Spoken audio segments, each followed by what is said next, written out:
Good for him. It is. Yeah. Hey.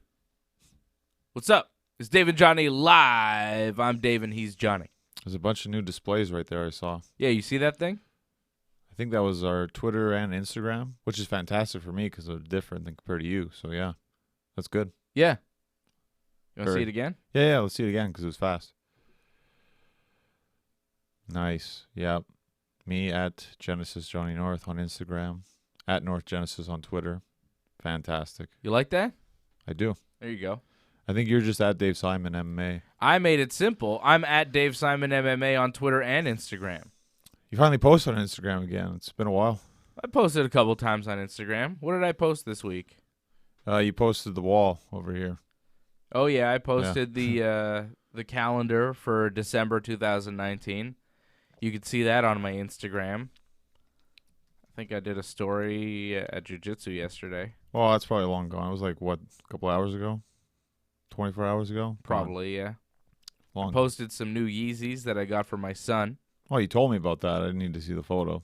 Okay, sorry, John. Yeah, like, come Well, on. I didn't tell everybody about it, so you're telling me to post on Instagram more. I get these adorable little Yeezys for a 2-year-old, and I decide to post them on Instagram, all right? Has he wore them yet? No, he's getting them for Christmas. That's right. That's right. Oh, wait. Man, that's rough. Well, he doesn't know he's getting them. Okay, It's yeah. going to be a true. surprise. He's going to be very excited. Little 2.5-year-old boy getting Yeezys on Christmas. Is he aware of what the holidays is yet? He's got a general concept of Santa Claus, I think. Okay, he knows Santa. That's good. Yeah, That's he's a got an start. idea of what it is, but yeah, I don't know. He knows he's going to get stuff. Okay, well, he always got stuff anyways. It was Yeah. not Christmas. Yeah, but he's going to get a lot of stuff. Like, it's crazy. The amount of stuff I have for him this Christmas is nuts. It's too much. Well, he always needs more wrestlers. Yeah, he's going to get some new wrestlers, of course. Can never have enough wrestlers. I've got a cane, a very old-school cane from, like, 1998 that's never been opened. Yeah, I think you showed me that one. I posted it on Instagram. Yeah. I got it, like, off eBay a while ago. He's going to be very hyped for that. And I got him a Charlotte Flair as well. Nice. Yeah, we're really adding the women wrestlers now. Yeah, well, they're a big part of pro wrestling. So he's got a lot of lady action figures. He's got a Bailey. He's got a Natty. Old Bailey, too, not... Yeah. I thought he had another one. Maybe not. Maybe that's it. But he's going to have a Charlotte now, too. I don't think they make, like, Lunas or, like, Sables. Or... Oh, yeah. They make everybody. Oh, yeah? I mean, probably. You could find it somewhere. It might cost you some money, but I'm sure there's a Luna or a Sable action figure out there. Go to eBay. I'm sure we could find a Sable action figure. You want to do it? We could do that. We could do that on the show live right now. Luna Vachon action figure? Sounds good. It actually exists? Totally. Wow. Totally exists. Check it out. We could buy some right now. Look at this one. This one's nice. That one kind of looks like a Barbie down there. Yeah, but look at this one. This one's badass. See that? That's Pretty a good. cool Luna action figure. Who else did we want to see? Sable? Well, if they have Luna, they'll definitely have Sable, that's for sure. Yeah, for sure. Oh, you could get like a bunch of these. Like the whole set of, like, Jacks, like... Yeah. There's like a Taker and a Batista with a Luna here. Oh, a Cyrus. Is that a Mr. Perfect? Oh, look at that. That's a Cyrus down there. You see that? There's Luna, JBL, Taker, Batista. Is that Mr. Perfect or Hardcore Holly? It's a very weird Hardcore Holly if It it's says Hardcore something Holly. on his side. I think it's Hardcore Holly. I don't know. That's Steve Austin, Vince, Trips, Road Dogg, brother. So, yeah, you could totally buy Luna action figures out there. And you could totally buy Sable action figure. That might be harder to find, I'm thinking, but maybe not. I would think they'd make a lot of those. Oh, yeah. Oh, that's a nice one. You could buy that off eBay. It's an old school one. WWF Special Edition. Sable. Look at that. It's like, what, 96 Sable? Yeah, that's an old school toy. Somebody bought it for $3.99 and is now selling it for $20. Choking hazard, though. That's how eBay works. Not for Zev. It's a choking hazard. Nah, he'll be all right. I don't know. I don't think I'm going to get him a Sable. I'm in no rush to get him this Sable. A lot of Sable action figures, though. If you wanted them, John, I'm telling you, there is an action figure for every wrestler that's pretty much ever existed. It's good. It's fantastic. I saw they're putting out a Keith Lee action figure. Looks cool. I want to get that. NXT? I like Keith Lee. Everybody likes Keith Lee. He's over big time. They're doing a lot with Keith Lee. Well, again, I think I said it already. Like, I could see him win the Rumble. Go on, face Brock. Why not? On NXT this week, he took out Finn Balor. Like, Finn Balor came out, he kicked Adam Cole, bumped the ref in the main event, and then Keith Lee just, like, grabs Finn Balor, power bombs him, sends him packing, and then he grabs Adam Cole, hits him with a move, and pins him. It's just, like, all Keith Lee. Domination. Basking in the glory. It's kind of weird, too, because, like, I feel like a couple months ago he was kind of, like, going nowhere. And now suddenly, like, he's the top guy. And he's going to wrestle Finn Balor and Tommaso Ciampa in a triple threat on NXT coming up next week. It's pretty good. And then the winner of that match will face Adam Cole for the NXT title on December 18th. I could see him win that for sure, I think. They are stacking that December 18th NXT show. They have Adam Cole defending the title, and Shayna is also going to defend the title against Rhea Ripley. Well, because... on December 18th. Because the following Wednesday is Christmas. There's no show. Right. Yeah. And also AEW is also stacking their 18th show, so... yeah, they are, right? They're starting Jericho's going to wrestle the Jungle Boy on December 18th. That's pretty much all I know. Oh, it's Jericho's last match for this year. Yeah. It's a big deal. Yep. Jericho's kind of the main thing in Dynamite, I find. Jericho versus Jungle Boy is a fun match. I would have preferred Luchasaurus, but I don't know if they're ready for that, I guess. No, you want to... yeah, I don't think you put Luchasaurus in there because you don't want Luchasaurus to lose right now. Right. You want to keep him strong. Right. Jungle Boy can lose to Jericho and not really lose any steam. He still has that momentum. But if Luchasaurus would lose to Jericho now, he wouldn't be looked at as that giant, scary monster, Luchasaurus is kind of like the backup for those guys. Marco Stunt and Jungle Boy. And Marco Stunt, it's less credible for Jericho to wrestle him, so it makes more sense if it's Jungle Boy. Yeah. Yes. I think Jericho likes Jungle Boy too, so he wants to wrestle him. Well, he's, his dad was a big celebrity, so. Yeah. But Jericho had him on his podcast. They seem friendly. Oh, okay. That's fantastic. Yeah, so I think there's something to that. I think Jericho wants to have that match. I want to talk a little bit about your trip to Toronto. You saw our good buddy Jeremy Dynamite. What's it? Black Dynamite? Well, yesterday he was Jeremy Prophet. Okay, and wrestling. He wrestled Air Hoovy, the legendary Juventud Guerrera. We're also going to talk about AEW and whether or not they're in trouble because their viewership has dipped. They did win in the ratings with NXT this week, but there's talk of AEW having trouble selling tickets in some markets and maybe worry setting in for All Elite Wrestling. We're going to get to that, but we'll start with your little trip to Toronto. You've been on no sleep, right? When did you leave? What happened? We left, when was it, around like 11 o'clock yesterday morning. Okay, so you get to Toronto, you get there for the match, you're right on time. We actually got there kind of early, like there wasn't much traffic, weather was pretty good. We got there actually, I think, around a little before 5. Like, it was fantastic. Okay. And like we're like, well, no one's here yet, so we'll just go to the gym, we'll go work out, pump the guns, and that's, Okay. And then, so you just were there accompanying Jeremy. You weren't wrestling on this show.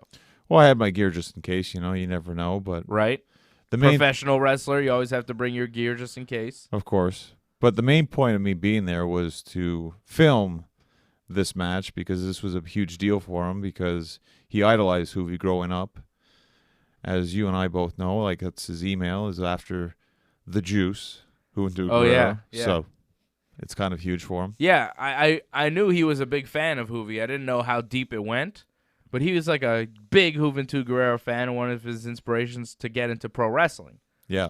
And he's been wrestling for a long time, and now, finally, he got to wrestle one of his idols, maybe his biggest inspiration, Juventud Guerrera, who was one of my favorite guys back in WCW in the Cruiserweight division. He was so good.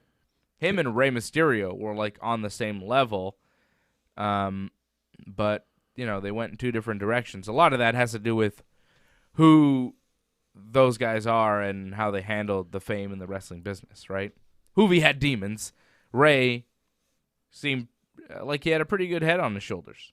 Well, Ray also had a family to support too, so I think different kind of lifestyles they were living. Yeah, but at that time, in WCW, it was Juvi and Rey. Like, they were the two guys. Like, they were the two luchadors that were just doing incredible things on a weekly basis. Well, I feel Jericho really elevated Juvi. Like, after he took the mask off, that put Juvi to another level because that allowed him to become a larger-than-life character in WCW where he was just kind of another luchador until that happened. It was actually the best thing that he took off the mask, and I guess they thought, it was good for him. Why don't we take off other people's masks? It didn't really work so well for everyone else. Yeah, it worked really well for Juvi. It worked really well, and he was a huge star in WCW. Huge star. It's funny you mentioned Ray because Jeremy told Juvi before the match, it was like he wrestled Ray, but it was a bigger deal for him to wrestle Juvi. Like, Ray, he's all right. It's cool, but he didn't idolize Ray. He idolized Juvi. Juvi was his guy. Yeah. Yeah. So.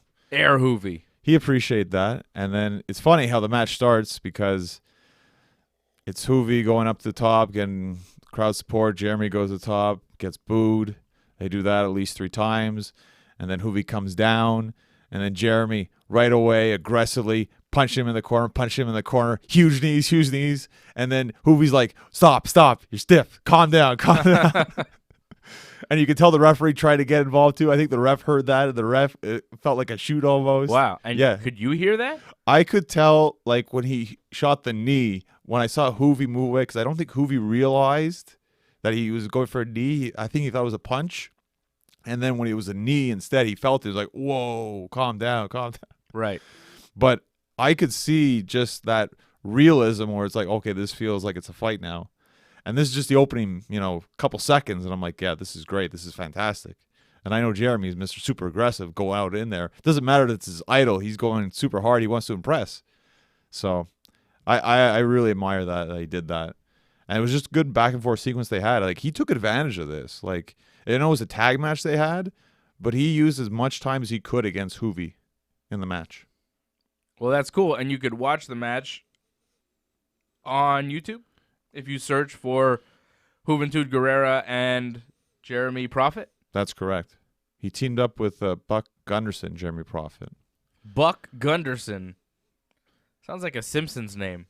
Yeah, I guess so. He's a really nice guy. Like, he wrestled the Green Phantom not too long ago. Cool. In Ontario as well. So you enjoy the trip? Good trip? I enjoyed the trip. We had a lot of good stories. He told me about Private Party coming down to Montreal. Some good stories about that. Who told you? Jeremy, because they were on the same show together. Anything you can share? Well, just that, they've wrestled, Quinn and Jeremy.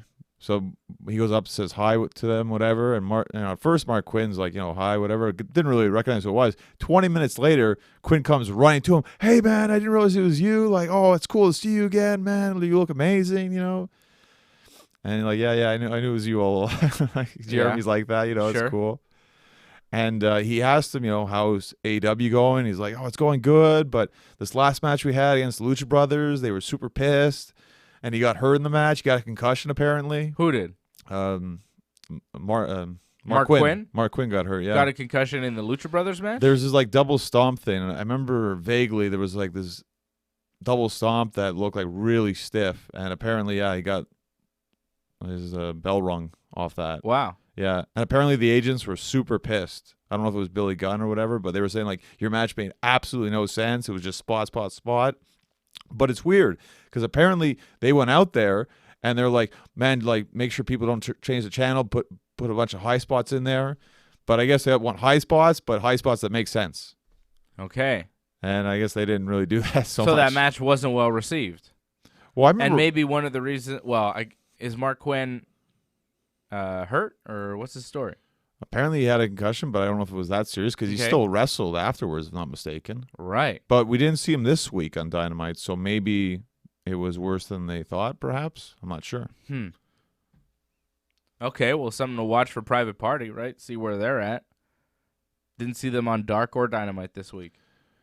No, but that's it, too. Not everyone can wrestle every week as Yeah. well. So, and if someone might be possibly hurt, I mean, put them on the sidelines for at least a week, see how it goes. But also, if you have a match and people aren't happy with it, that could also be a reason why you don't see a team, right?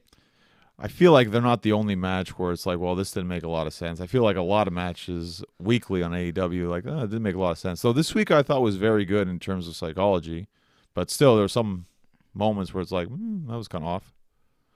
Yeah? What was off this week on AEW Dynamite? Well, I think you saw the Christopher Daniels and Pentagon match. I mean, that was just, I think, timing issues. I don't know if that was so much them, like, not obeying the rules of wrestling so much. Yeah. You didn't like that match? Well, it's just, you remember it mostly for the botch, right? I think a lot of people will never forget that botch because it just stands out so much, and I thought Daniels was dead after that. Yeah, where he went for the moonsault and missed? And just planted Yeah. very hard on that ramp. Yeah. That's rough. It happens. It happens, I know. And How old is Christopher Daniels? he's 50 now, isn't he? Yeah. Okay. Still doing that stuff? I don't know. I mean, I forgive him for that. It happens. He does other stuff that, I don't know. I didn't think the match was as terrible as people were saying. No, I don't think it was like, I don't mind that, but unfortunately that stood out. That was the moment that stood out. They couldn't create another moment where it's like, oh my goodness, Yeah. That was the moment, unfortunately. So that's kind of sad in a sense that it was like that. I don't know. I thought AEW had its ups and its downs this week. I'm a little bit confused about the direction of the whole company and where they're going and kind of what they're doing. I don't know when the next pay-per-view is. I don't know what we're kind of building towards. We're building towards December 18th. That's it. The Jericho match. And Well, no. I mean, Jericho at some point is going to wrestle Moxley, despite the fact he said he wasn't going to wrestle Moxley. At some point, he's going to wrestle Moxley. When's that? Not going to wrestle Alan Jones either. That's too bad. That's really sad. Or Paige. Yeah, Paige, but, oh, well, Paige. Paige can't even wrestle, so whatever. At least Alan Jones can wrestle. Yeah, well, Jericho's wrestled Alan Jones before at WrestleMania. Yeah, it's true. And beat him, too. Yeah, Yeah. exactly. Doesn't deserve a title shot. Well, it seemed like he was just listing off rematches, and I guess he said Paige so much, he might as well just throw out Paige. He was just making jokes. Jericho was just joking around. That was a good promo from Jericho. But AEW, there's talk that they're having trouble selling some tickets for Dynamite. Where? In Dallas or? I think some shows in January. Okay, not Texas. They're in Texas for 2 weeks, so as long as they're good for next week, because they better sell good in Texas if they're there for the next 2 weeks. Yeah, well, that's another thing. They're doing a lot of shows kind of in the same area. Like they were in Chicago, and then they're in Champaign the following week. They're kind of sticking around into one. But it was in Cleveland that they're having trouble selling tickets. They're going there January 29th, and apparently tickets are not selling very well. A lot of tickets available for that show, their debut in Ohio. So, you look at AEW and how it started, very hot. You look at how it was impossible to get tickets. People around the world are trying to get tickets for everything that they were doing. But now they've had several shows. They've had several weeks of TV. You kind of have an idea of what AEW is, and the viewership has not been the same since the first 3 weeks of the show. They have not hit 1 million viewers in the U.S. since the October 16th episode of Dynamite. I feel every new show is kind of like that. The first episode, usually you get the most fans, and then there's always a drop. Every show, I think, is like that. No, that's not the case for hit shows. Some shows... Wrestling shows. I don't know. I mean, I would have expected AEW to maintain a stronger rating for the first 2 months of broadcast. Remember, They've only really done a couple of months of shows since the beginning of October. Right. And, they had one show November 27th that didn't do very well at all. 663,000 viewers. That was the worst, yeah. That was a very bad number. And this week they did beat NXT barely. Okay. Just barely in overall viewers. They had 851,000, whereas NXT had 854,000 viewers. And I wonder, if you're AEW, do you start to worry? You lost to NXT for the past 2 weeks. This week you barely beat NXT. You haven't hit 1 million viewers. You're having trouble selling tickets. People that were once very supportive of the product and very hopeful are now becoming more and more critical because they've had time to watch and they've had time to see things that they like and they've had time to see things that they don't like. That Right. Brandy Rhodes promo this week, didn't work for me, brother. I don't know about you. There have been some things like the development overall of the women's division. I thought the women's match was fantastic this week. One of the best women's matches I've seen ever in AEW. You're talking about the Chris Statlander versus Hikaru Shida match? I thought that match was very good as well.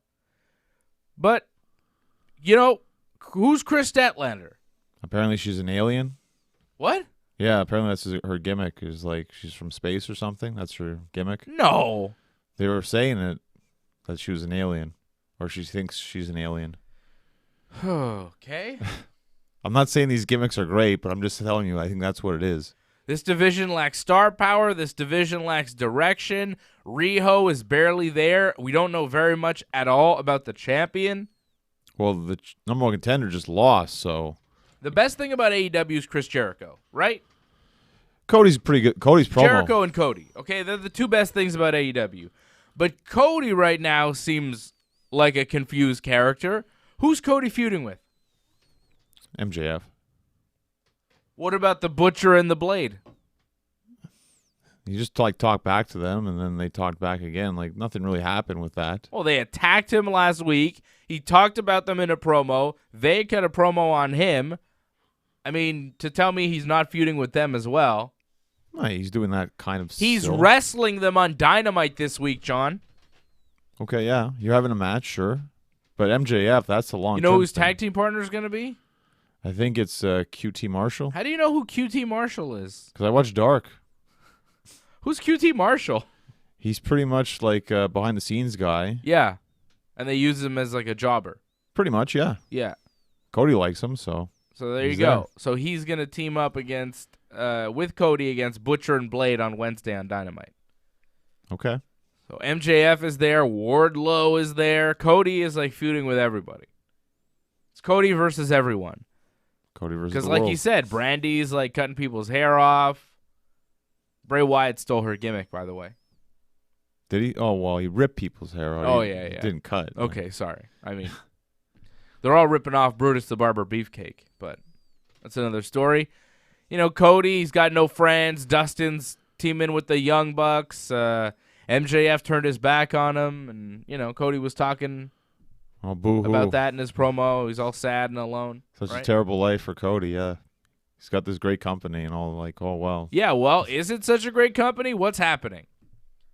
I'm starting to wonder about what's going on here with AEW because there are certain things that at this point I would have thought would have been more developed and more understood. Like Kenny Omega hasn't really broken out as a megastar, and I'm a little confused by that. Jericho and Moxley is not really the big match I'm looking for Chris Jericho. It is, though. That's what they're building towards. I know, but that's like it's the first time in AEW history, in its short history, where they're building towards a big match for Chris Jericho, and I'm not really into it. Moxley's super over. They have to push him. They have no choice. People know who he is. He's already developed without even pushing him, really. He's not a clear babyface, though. But I think that's the whole point of his character is, like, he can do anything. He's a renegade. Okay. I'm not saying this is great. I'm just saying this is who he is. It's just not a great program between him and Jericho. It doesn't make a whole lot of sense. The thing is, like, it seems like whatever Jericho does, like, it seems like it turns out fantastic. Well, he makes it work because he's a wrestling genius. He's brilliant. So He's very, very good. Chris Jericho is keeping this company together. But when a 49-year-old man who's been in the business for 30 years is keeping the company together, you got to wonder. well, look at the champions at WWE. I mean, Well, Jericho's by far the best champion in the professional wrestling world today. Nevertheless, I feel like AEW, they don't have a developed tag division. They don't have a developed women's division. Their singles division is confused at best. And Jericho's keeping the whole thing together. Jericho, the strength of Cody's matches and his promos, even though Cody's matches are just like, half the time, the reason why Cody's matches have been memorable is because things have gone wrong and Cody has bled like a stuck pig. I feel sometimes it was on purpose, but When Ty Dillinger hit him with a chair, that wasn't on purpose. He wasn't supposed to bleed like that. right. But I believe In the Dustin match, okay, that was match of the year. That was great. blood was definitely intentional there. But when he dove off when he did the springboard, whatever thing, Right. tries to jump on Jericho, does a dive, and then lands face first on the metal, that wasn't supposed to happen. Things happen. But he's got that great scar now. Yeah. Looks more and more like his dad. Yeah, it's He's great. bleeding for the company. I give him his respect. I want AEW to succeed, and I'm seeing certain signs that are troublesome, I can understand that. right? I wouldn't worry though, because I'm not worried. It's not my company. Well, that's I'm just going to keep watching. I just want them to keep going, I think they need more big names. I don't know about that. I think they just need to develop their stars better. I think you develop stars partially by putting them over big names that are already developed and established. And maybe they don't have enough established stars. shortcuts though by doing that. You can just give them compelling storylines. That's the problem with the Dark Order. It's just like this isn't great to watch. Can you give them compelling storylines? Their creative doesn't seem that good. The Dark Order thing that's been going on and on. What was that? In the end, that was terrible. It was bad. That was I know. so bad. The guy who we've been following there, the nerd with the glasses, Right. who's like thinking about joining the Dark Order. At the end, he's like, I want to join the Dark Order. And they're like, why do you want to join the Dark Order? And the guy before him was like, I want to join the Dark Order for revenge. And the Dark Order was like, cool, you're in. And then this guy's like, I want to join the Dark Order to have friends. And then they like kick him once. Right. And then like the Dark Order guys with the mask just kind of put their hands on him. And he screams in terror for some reason, instead of just getting up and running away. It was just so bad. It was so bad. And this is the type of AEW creative that we're seeing. It's Brandy Rhodes doing her little promo, cutting the hair and saying whatever she's saying. I mean, thank goodness for Cody and Jericho and the Bucks and Kenny Omega. They're keeping this company together. Joey Janela, too, is really good. I like him. Joey Janela, Darby Allin. There are some bright spots in this company, but oh my goodness. When they go bad, it's bad. It's bad. Well, they still need a lot of work. But again, it's a work in progress. They're just starting out. There are some bright spots. And again, with the ratings, like they barely won the U.S., but in Canada, they're unopposed. Yeah. In the Unopposed. That's good. It's easy. In the UK, they're the number 2 trend behind NXT, but they're still up there. That's still pretty big. If you're number 1 worldwide, that's still huge. I still think it's a good show. I support the company. I want them to do well. I think it's good for the wrestling business if they do well. They should probably come to Montreal if they want people to buy tickets. Because I think Montreal could sell out. I'm not sure about that. Place Bell, you don't think that could happen? Well, Place Bell and Laval, maybe, but that's what, 7,000 seats? I think 10. 10,000 seats? That's pretty good, though. It's all right, but WWE came pretty close to a sellout for Raw at the Bell Center. It's like 20,000 people. Not SmackDown. No, it's SmackDown. SmackDown was disgusting. And you can still buy tickets for the house show at the end of the month in Laval, right? Tickets are still available for that show, and that's a 10,000-seat arena. WWE has a house show in the Montreal area at the end of this month in a 10,000-seat arena that's still not sold out. That's rough. Terrible. I mean, it's not like business is great for the WWE. I don't see this as an AEW problem necessarily. I see this as a wrestling problem. It's oversaturated. It's too oversaturated, much. And the product is just not up to par. It's also the holiday season. It's not where it needs to be. It's tough for people to go out and like spend more money after they spend so much over the holidays. It's rough. Yeah. It doesn't cost you anything to watch AEW on a Wednesday night. What else are you going to do? People aren't doing it. People are not doing it as much as they were when this thing first started, which is an indication that maybe they're just not as interested as they once were. It's not holding people's attention. That's troublesome. The fact that NXT beat them 2 weeks in a row, the fact that it's even close is a bad sign, in my opinion. Well, NXT is not a bad show by far. It's still really good. It's a good show, but AEW has more options, more stars. I question that. I find NXT has more stars. Because you had NXT UK and 205. NXT is huge.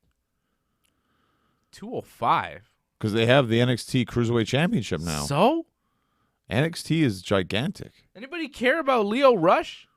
I think those matches he has with Garza, they're really good. I mean, they're good matches, but nobody cares. Nobody cares. It's a solid match. They're not superstars. They're not drawing money. They're not drawing ratings. They're not bringing you into the show. No one's tuning into NXT to watch Leo Rush. He's a talented wrestler, but under his current character, it's like, yeah, whatever. Yeah, but a lot of the show for Dynamite and NXT, it's just cold matches. Where it's just, well, this guy versus this guy, and that's it. You don't really get a story. Maybe sometimes you'll get something at the end or a vignette, but that's something else. So a lot of it is just the wrestling. And it's good wrestling either way when you look at it, usually. So it's kind of even. There are stories, though. They build towards things. You know, they have few pay-per-views so they can actually have payoff matches on TV. Shayna's going to defend the title against Rhea Ripley on December 18th on NXT. Jericho's going to wrestle on December 18th on AEW against Jungle Boy. Not for the title, though. Non-title. Jungle Boy's got like a terrible record singles-wise, so they're like, no, non-title. I could see him win, though. Yeah, because it is non-title. Right. And then he'll get a title shot because he beat the champ. Maybe. Maybe not, though. Well, because they already did that with Scorpio Sky. He pinned Jericho in a tag match, and then he got a title shot. Right, but this is a singles kind of thing. Yeah. And he hasn't won a match yet. You win your first match against the champion. Time, limit, draw. Because Jericho said that Jungle Boy couldn't last 10 minutes with him. Okay. It's still a victory in a sense. So do 15. Do a 15-minute draw. Is it 10 minutes or 15? What is it? It depends, TV time as well. So well, whatever. Do a 10-minute match, have a TV time limit set for 10 minutes and have it go the distance. Jericho said in the promo that Jungle Boy couldn't go the distance with him. Show that he can. That's all you need. That puts him over, like when Darby Allin went the distance with Cody. Yeah, you're right about that. But that's it. I mean, it's kind of just repeating that. And the fact that... So it's been a while. Yeah, but they put over... You got to keep repeating it so people remember that matches can end in time limit draws. When was the last time limit draw? John Moxley and... Pac. And that was what, a month ago? Maybe a little bit less. About 3 weeks maybe or something like that, yeah. You got to do it every once in a while. Remind people that there's time limits here. It's AEW. It's different. I don't know if the main event should end in a time limit draw again. I think that was the rough part, too. Remember, like, it was a good show, but you end on a draw. It's kind of a rough note to end on. Chris Jericho and Jungle Boy better not be the main event on December 18th, because if it is, they're going to lose in the ratings. I don't see how they wouldn't be. Adam Cole's going to defend the NXT title. Shayna Baszler's going to defend the NXT women's title. Okay? It could be Adam Cole versus Finn Balor in the main event, and that's for the NXT title. Jericho versus Jungle Boy in a non-title match. Who's going to win that ratings battle in the final quarter hour? Well, NXT is shaping up to defeat AEW that week. That's why you need a bigger match. You need something bigger. Well, they'll probably put all the champions on that show. Cody MJF in the main event. Maybe. You got to do something big. Kenny versus... That's a big problem with AEW. Well, that Kenny's not in a big thing? Yes? Yes? What do you mean? I don't think it's a big thing. What? No, I don't think it's a big thing He's at all. the best wrestler in the world today, and he's got nothing to do on AEW TV. This is his company. He's the best guy. There's no one better in professional wrestling than Kenneth Omega. And you're telling me it's not a big deal that he's directionless at this point in AEW? Come on, man. I think it is a big deal. He's Kenny Omega. He's the best thing going, and they're doing nothing with him. Well, he suffered that huge loss. At least they're using Daniel Bryan in the WWE. Yeah, to lose to Bray Wyatt again. Yeah, well, at least he's on TV and, like, in the main event. Kenny wasn't even on Dynamite this week. So you'd rather Kenny, like, lose his hair and just continuously lose to No, Moxley? I mean, no, I don't want to see that, but, like... Because that's what it would happen. I need Kenny to have a direction. Kenny should always be featured in some way. Always. He's Kenny Omega. You're not going to have him forever. They have not capitalized on the momentum of Kenny Omega as a megastar in professional wrestling. And that has been one of the big failures of AEW in the first couple months of their TV show. I think he's had very good matches in AEW. Matches people wanted to see. It just didn't go his way. And he's dealing with that right now. He beat Pac a couple weeks ago. He also lost to Pac, so now it's even. Yeah. They have to do that match again. Okay. Is that it? For now, yeah. He's got to slay that demon. And yeah. Maybe slowly climb up against Jericho. But Jericho wants nothing to do with him, so he's really got to work his way up. I think it should be Kenny to eventually take it from Jericho. I don't think there's anybody else in the company that should be the next champion more than Kenny Omega.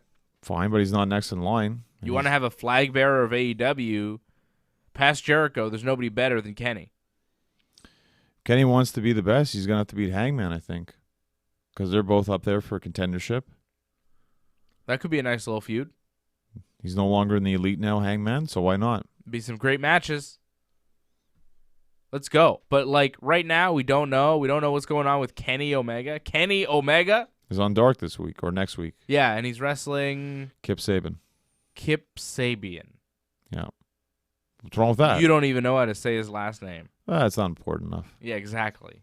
That's who Kenny's wrestling. A guy who you do not even deem important enough to know his last name. Yeah, but it's Kenny, so you know it's going to be a good match. It's Kip Sop, I think he's wrestling, no? Is it Kip Sop? I would prefer that. You know who Kip Sop is? No. Wasn't that his TNA name, Kip Sop? Monty Sop? You know Monty Sop, right? Nope. You don't know Monty Sop? You do know Monty Sop. You just don't know that you know Monty Sop. One of my favorite real wrestling names. Billy Gunn, a.k.a. Monty Sop, a.k.a. Kip Sop in TNA. Wasn't he Kip Sop for a while?